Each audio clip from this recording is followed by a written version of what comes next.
Welcome to my kitchen, Scopa Italian Roots in Venice. I'm so happy that you have my ravioli pasta making kit.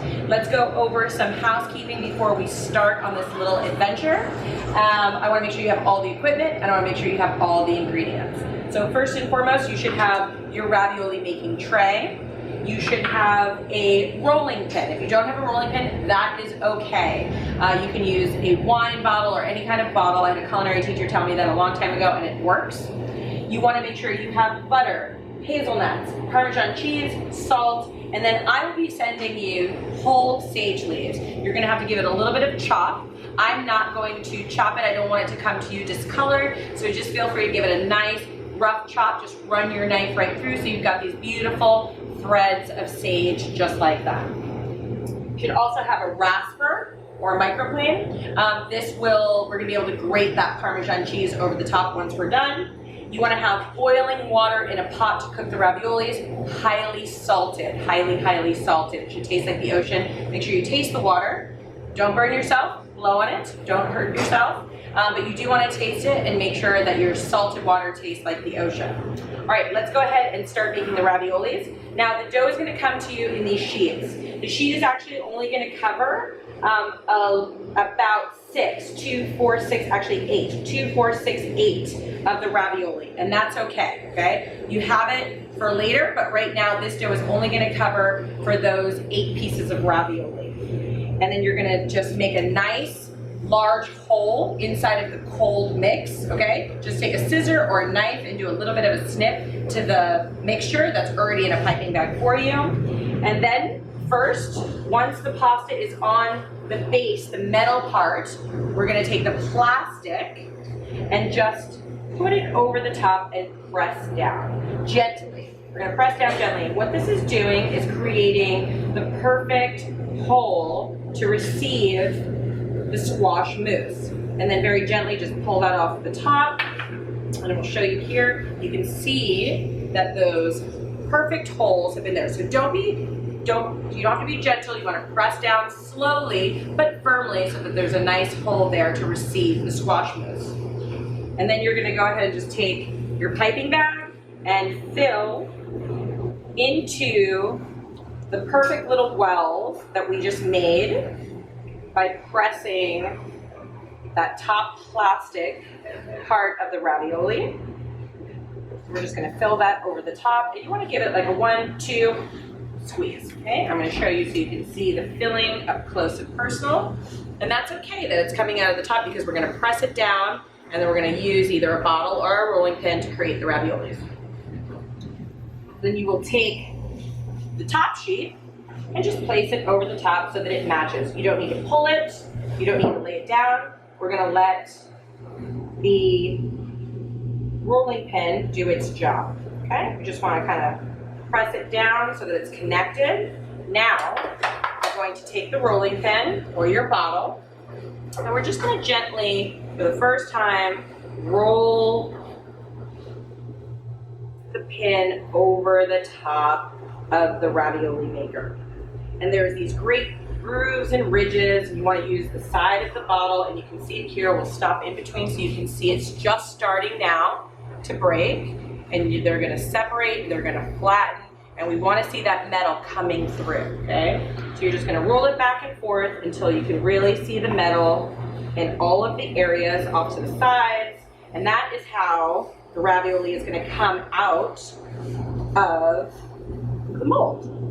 Okay, so back and forth, just rub it, use the end to rub it, really make sure that all of that dough is out and ready.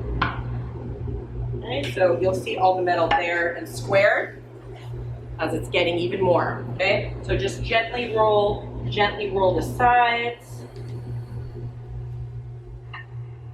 Then, once you have all the sides and they look almost transparent, translucent, the metal is coming through, you can pull the sides off like this. Now, this pasta is still delicious, okay? Feel free to boil it, put some sauce on it. Waste not, want not. I would tell you to do that. So all the sides are off, just like that. then this is my favorite part, we're gonna flip it. Just gotta pull those out. Yep, there they come. Give a little tap, a little taparoo, and flip them over because they will be upside down. Okay. Oh, I don't know if this one made it. Let's see. Nope, you got a bogey. That's okay.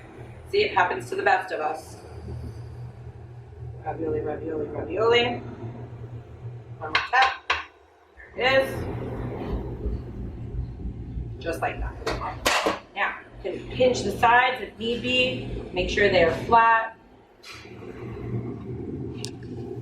There they are. Okay?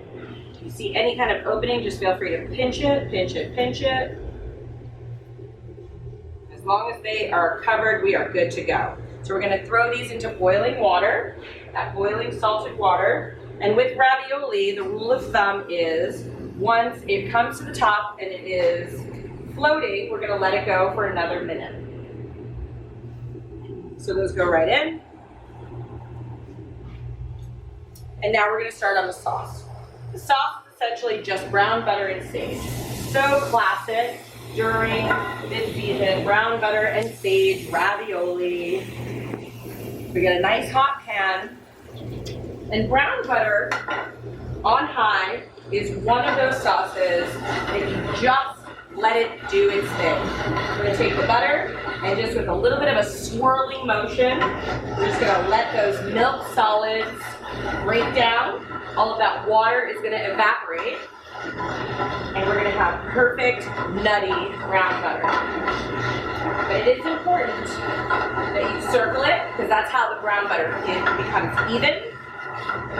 And brown butter goes from perfect to burnt very, very quickly. It's going to start to foam. See that foam? That means we're getting close. Put it back on the heat. We want to pull it off just before it's the color we want it to be. Pull it off, pull it off. It's getting there. You can see it's starting to brown there. The foam is dissipating. You start to see it brown. Now, you're like, oh my goodness, it's gone too far. It's gone too far. There's going to be a ton of carryover cooking when it comes to brown butter. So you want to be very, very careful. In the event that it gets too dark too quickly to stop the cooking, into a cold pan. That'll stop the browning process immediately. Okay? So if you feel like, oh my goodness, my butter got too brown, that's okay. Throw it into a cool pan, it will stop cooking. You want to put a little bit of sage into that mixture now, a little bit of salt, and we're going to let that brown butter just cool a little bit because it is very hot.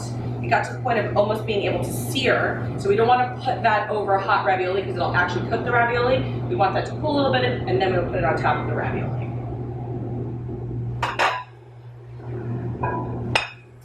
So the raviolis are floating, float, float, float. Once they float, again, 1 minute to really make sure they're cooked all the way, and then we're just going to line the raviolis up onto a plate and pour that brown butter sage over the top with some hazelnuts, and then we're going to be able to finish with a little bit of Parmesan cheese.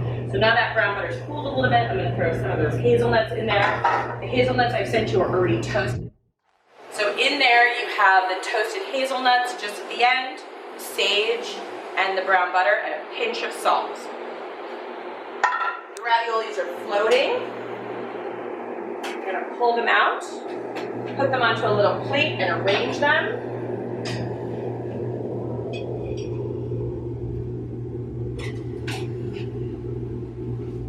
So there is an opportunity where the ravioli is upside down. So you really want to make sure that the ravioli is right side up. Let me show you how that looks.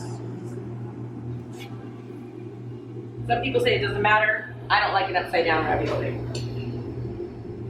So you want to make sure all of your raviolis are right side up and just arrange them on your plate or on your platter so that they are separate from one another. They will stick, so once they come right out of the water, you want to put them onto the plate that you're serving. And then you're going to take that brown butter, hazelnut, sage sauce and just pour it right over the top. You don't really need much sauce for this. You just want to make sure that the pasta is coated. Brown butter is a very heavy, rich sauce. Right over the top, just like that. And then just at the end, a little bit of Parmesan Reggiano all around town. Circle, circle, circle. And I love cheese. So for me, more cheese the better. Just when you think you have enough cheese, you got a little bit more. And that is it. We've got a beautiful squash ravioli with sage, hazelnuts, and brown butter. I hope you guys love your pasta kit.